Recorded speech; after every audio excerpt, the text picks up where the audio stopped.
Au nom du Père et du Fils et du Saint-Esprit. Amen. Pour quel motif le Christ s'est-il livré à la passion? Saint Thomas d'Aquin répond disant que le motif, c'est l'obéissance à son Père. Car il est écrit, le Christ s'est fait obéissant à son Père jusqu'à la mort. C'est la lettre aux Philippiens.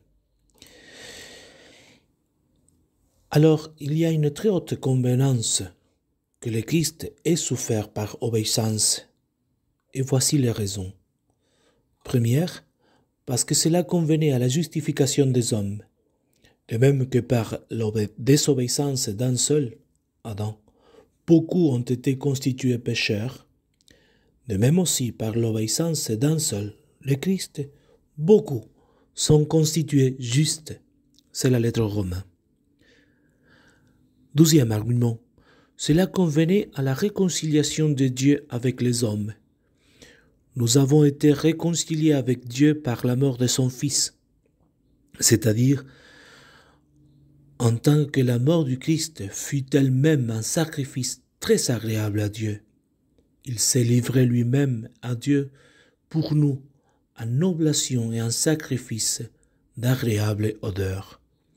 Or, l'obéissance est préférée à tous les sacrifices, d'après l'Écriture.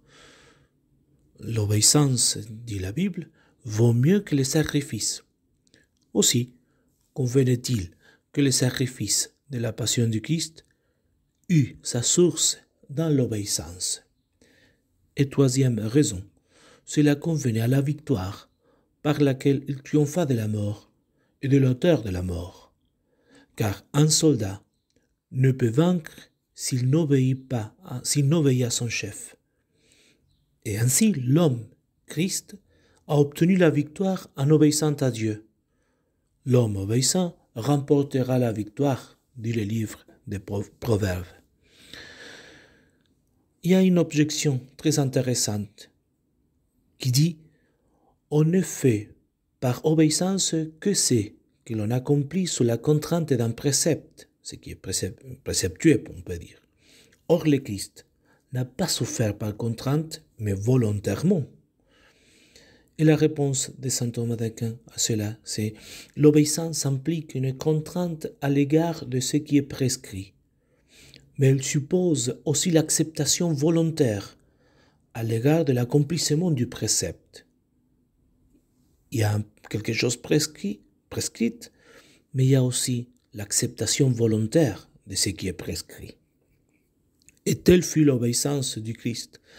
La passion et la mort, considérées en elles-mêmes, étaient opposées à la nature, à la volonté naturelle. Cependant, il a voulu accomplir sur ces points la volonté de Dieu. D'après le psaume 40, « Mais voici Seigneur, je viens faire ta volonté ». Ce qui lui a fait dire, dans l'évangile de saint Matthieu, au moment de la passion, de l'agonie, « Si cette coupe ne peut passer loin de moi sans que je la boive, que ta volonté soit faite. Que ta volonté soit faite. Au nom du Père et du Fils et du Saint-Esprit. Amen.